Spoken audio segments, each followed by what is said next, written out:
ప్రవేశపెట్టి చూపించినారు ఎలా పూజించాలి, ఎలా ప్రార్థన చేయాలి, అసలు ఏం అడగాలి, మనం ఎట్లా పూజించాలి. ఇక్కడ ఎవరు వారి ఇష్ట దేవతని సెంటర్లో అంటే వారికి ఎక్కువ ప్రిఫరెన్స్ ఇస్తారంట. అమ్మవారిని ఆరాధించేవారు అమ్మవారిని, గణపతిని ఆరాధించేవారు, సూర్యుడిని ఆరాధించేవారు, మహాదేవుని ఆరాధించేవారు, విష్ణువుని ఆరాధించేవారు. ఇట్లా ఎవరు వారికి ఆరాధ్య దైవమో వాళ్ళని సెంటర్లో పెడతారు. అంటే వాళ్ళకి విశేషంగా పూజ చేస్తారు. మిగిలిన వారు చుట్టూ ఉంటారు. అంటే 4 ఆ పంచాయతనంలో ఇంకా 4 మిగిలిన వాళ్ళు అయితే ఆరాధ్య దేవుడు సెంటర్లో. అట్లా అట్లా ఇతను విష్ణువు యొక్క ఆరాధన చేస్తారు. కాబట్టి విష్ణు సర్వోత్తమత్వాన్ని ఇక్కడ చాటుతూ ఉన్నారు. ఇది ఎట్లా తెలుస్తోంది అంటే ఇప్పుడు ఎన్నెన్నో మనం ఇంతవరకు చదువుకున్న ఎన్నో ఇన్సిడెంట్స్ అన్నీ ఉన్నాయి. భృగు ఋషి వచ్చి ఎట్లా టెస్ట్ చేసినాడు, తర్వాత అంబరీషుల వృత్తాంతం కానీ, రుకాసురుడు గురించి కానీ, తర్వాత మోహిని అవతారంలో కానీ, అన్ని చోట్ల ఏం తెలిసింది అంటే అందరికన్నా నీవే గొప్పవాడు అని ధృవీకరించబడింది. అన్ని రూపాలలో నువ్వే ఉన్నావు. అందరిది ఉమామహేశ్వరి గారు మ్యూట్లో పెట్టు. అన్ని అంటే ఏది ఆరాధించినా అదంతా నీ యొక్క రూపమే అని చెప్తూ ఉంటాం. భృగు ముని మోహిన్యంబరీషాది వృత్తేషు అయితవహి మహత్వం సర్వశర్వాది జైత్రం స్థితమిహ పరమాత్మన్ నిష్కలార్వాగ భిన్నం కిమపి యదవభాతం తద్ధి రూపం తవైవ. ఓకే, ఇక్కడ జయ 5 మూర్తులు అంటే ఏమేమి అంటే బ్రహ్మ, విష్ణు, మహాదేవుడు, ఈశ్వరుడు, సదాశివుడు. 5 మూర్తుల్లో కూడా సదాశివ అయిన పరమాత్మ నీవే అని. అంటే మనం ఏవేవైతే ఆరాధిస్తున్నామో అన్నీ కూడా నీవే అని చెప్తున్నారు. వైకుంఠంలో ఉండేది నీవే, బ్రహ్మలోకంలో ఉండేది నీవే, విష్ణులోకంలో ఉండేది నీవే. అంటే విష్ణులోకం, బ్రహ్మలోకం, శివలోకం అంటాం మేము. అన్నిటిలో ఉన్నది సత్యలోకంలో ఉండే నీ యొక్క స్వరూపమే అన్ని చోట్ల ఉంది అని చెప్తున్నారు. ఇంకోసారి మూర్తి త్రయేశ్వర సదా శివ పంచకం యత్ ప్రాహు పరాత్మ వపురేవ సదా శివోస్మిన్ తత్రేశ్వరస్తు సవికుంఠ పదస్త్వమేవా త్రిత్వం పునర్భజసి సత్యపదే త్రిభాగే. ముగ్గురు అంటే త్రిమూర్తుల తత్వాన్ని గురించి చెప్తూ ఉన్నారు. అంటే అందరిలో కూడా శుద్ధ సత్వగుణ సంపన్నం అంటే పరమ సత్వగుణ సంపన్నమైన రూపం విష్ణువే అని. అట్లే బ్రహ్మదేవునిలో రజోగుణం అధికంగా ఉంటుంది, సత్వగుణం తక్కువగా ఉంటుందని. శంకర స్వరూపంలో సత్వగుణం అధికంగా ఉన్న తమో గుణము కనిపిస్తుందని డిఫరెన్షియేట్ చేస్తూ ఉన్నారు. ఎందుకు ఇట్లా అంటే ఇక్కడ విష్ణు సర్వోత్తమత్వాన్ని చెప్పాలని మిగిలిన వారికి ఆ గుణము తక్కువ ఉంది అని చెప్తారు. దాంతో ఆ భక్తులు మళ్ళీ గొడవ పడరాదండి. వాళ్ళు ఎక్కువనా వీళ్ళు తక్కువనా, మేము ఆరాధించేది ఆ దేవుణ్ణి, అట్లంతా రాసినారే అట్లా అనుకోకూడదు. సుప్రీమసీ ఎవరిని ఆరాధిస్తారో వాళ్ళకి ఎక్కువ సుప్రీమసీని ఇస్తారు. తత్రాపి సాత్వికతనుం తవ విష్ణు మాహుః ధాతా తు సత్వ విరళో రజసైవ పూర్ణః సత్వోత్కటత్వమపి చాస్తి తమో వికార చేష్టాదికంచ తవ శంకర నామ్ని మూర్తౌ.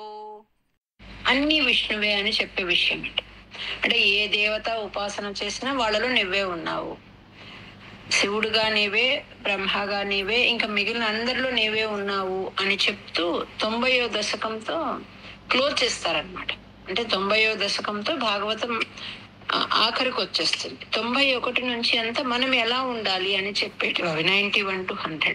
అంటే భక్తి ఎలా ఏర్పరచుకోవాలి, జ్ఞానం ఎలా సంపాదించాలి, మనం ఎట్లా జీవితంలో కొన్ని వాల్యూస్ని ఎట్లా పెంపొందించుకోవాలని చెప్పేవి 91 to 100. కానీ కథ అయితే 90కి అయిపోతుంది అనమాట భాగవతం గురించి. కాబట్టి ఏమి చేసినా అంటే నిన్ను సృష్టి చేసేటప్పుడు నువ్వు బ్రహ్మగా ఉంటావు, పాలించేటప్పుడు విష్ణువుగా ఉంటావు, లయ చేసేటప్పుడు శివుడుగా ఉంటావు. అన్నీ నీవే, మొత్తం అన్ని రూపాలు నీవే అని చెప్తారనమాట. ఇక్కడ సర్వ అంటే శివుడు అండి, శంసంతి అంటే చెప్తారు అని. అన్ని అంటే ఈ త్రిమూర్తుల కన్నా ఇంకా అతీతమైన రూపము కూడా నీవే. అందరి దేవతల్లో ఉన్న సమస్త దేవతా స్వరూపుడు కూడా నీవే. ఉపాసన చేసే టైంలో ఎవరికి ఏది ఇష్టమో ఆ రూపాన్ని చెప్తారు, అది కూడా నీవే.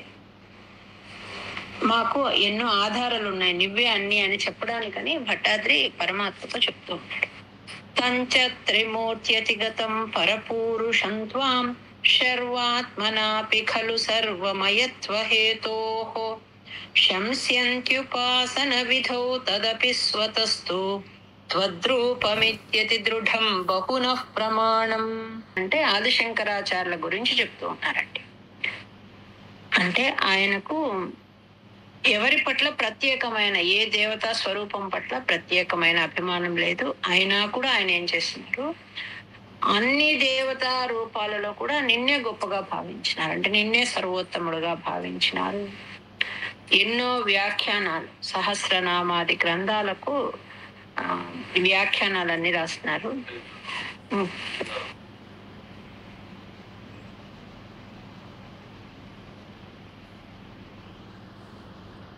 వ్యాఖ్యానాలు భగవత్పరంగానే రాసినారు.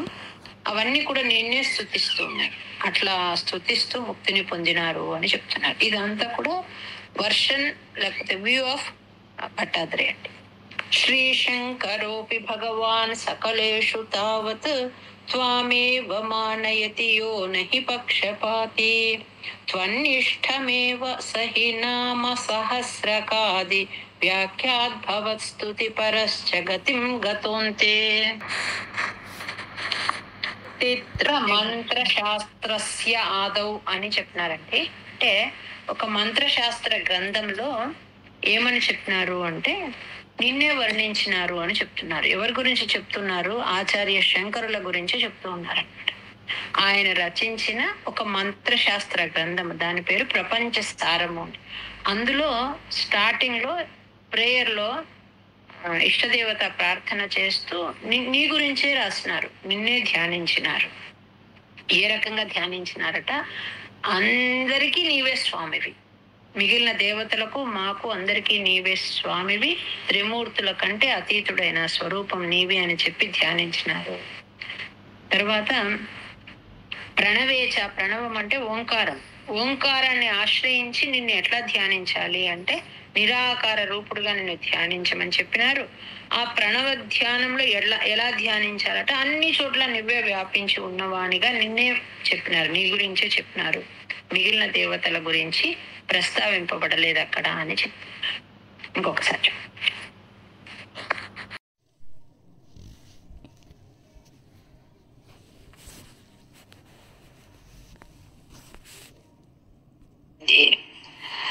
త్రిమూర్తులు నివసించే సత్యలోకము ఇంకా మిగిలిన వాటికన్నా పై భాగంలో నీ వైకుంఠం ఉంది అని చెప్పబడింది అని చెప్తున్నారు భట్టాద్రి గారు.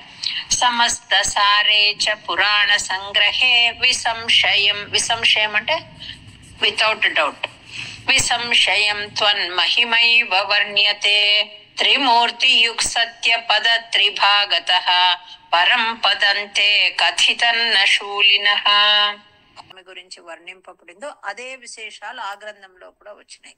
అంటే ఇక్కడ ఏం లేదండి, ఎండింగ్ వచ్చింది కదా, ఆయన అందరికన్నా నీవే గొప్ప, నీవే సర్వోత్తముడు అని చెప్తూ ఉన్నారు భట్టాద్రి గారు. అన్ని చోట్ల నీ యొక్క సర్వోత్తమత్వాన్ని చాటి చెప్పాయి అన్ని గ్రంథాలు అని చెప్పి ఆదిశంకరాచార్యులు వారిని రెఫరెన్స్ చేస్తున్నారు. ఈ పురాణ సారం అనే గ్రంథాన్ని రెఫర్ చేస్తున్నారు. వీటన్నిటిలో కూడా నీ గురించే చెప్పబడింది అని చెప్తున్నారు. యద్ బ్రాహ్మ కల్ప ఇహ భాగవత ద్వితీయ స్కంధోదితం వపురనావృతమీషధాత్రే తస్యైవ నామ హరిశర్వముఖం జగాద శ్రీమాధవ శివ పరోపి పురాణ సారే.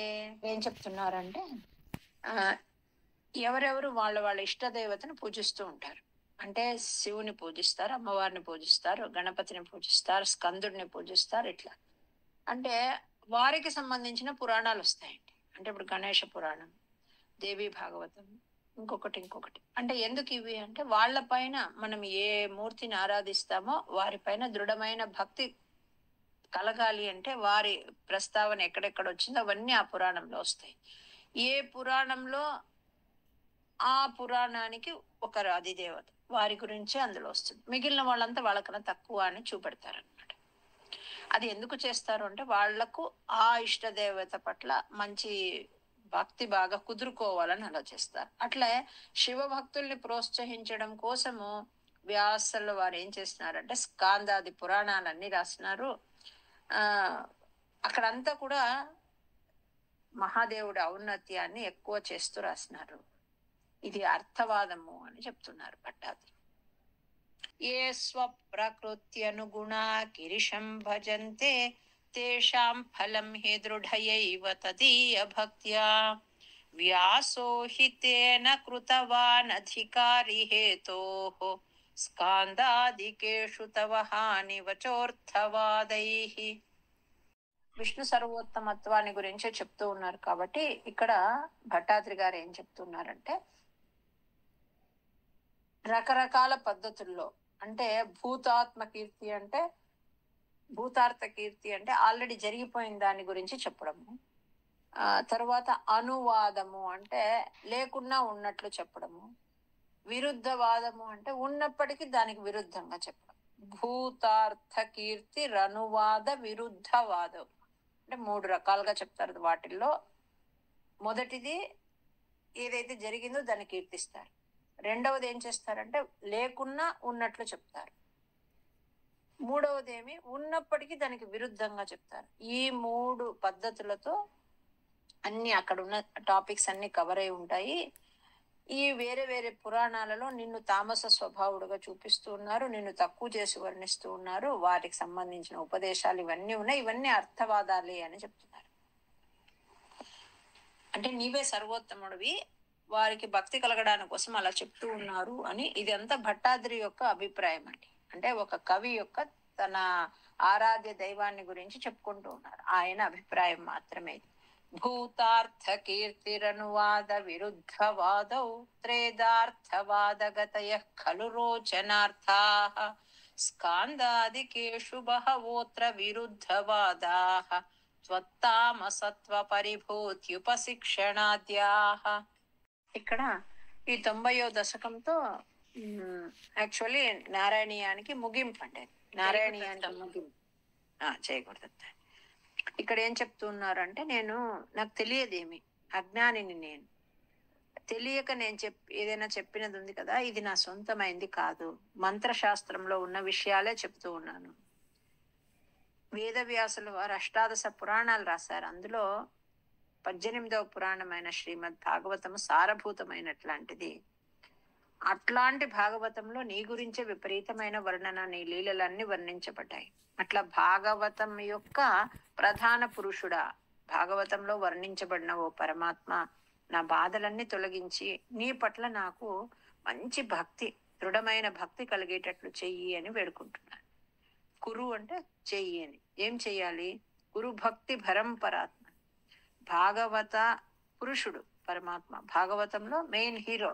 అట్లాంటి నీ పట్ల నాకు మంచి భక్తి కలిగేటట్లు చెయ్యి, నా బాధలన్నీ పోగొట్టి నీ పట్ల దృఢ భక్తి కలిగేటట్లు చెయ్యి అని చెప్తున్నారు. యత్కించిదప్య విదుషాపి విభోమయోక్తం తన్మంత్ర శాస్త్రవచనాద్యభిదృష్టమేవా వ్యాసోక్తి సారమయ భాగవతోపగీత క్లేశాన్ విధూయ కురు భక్తి పరంపరాత్మన్.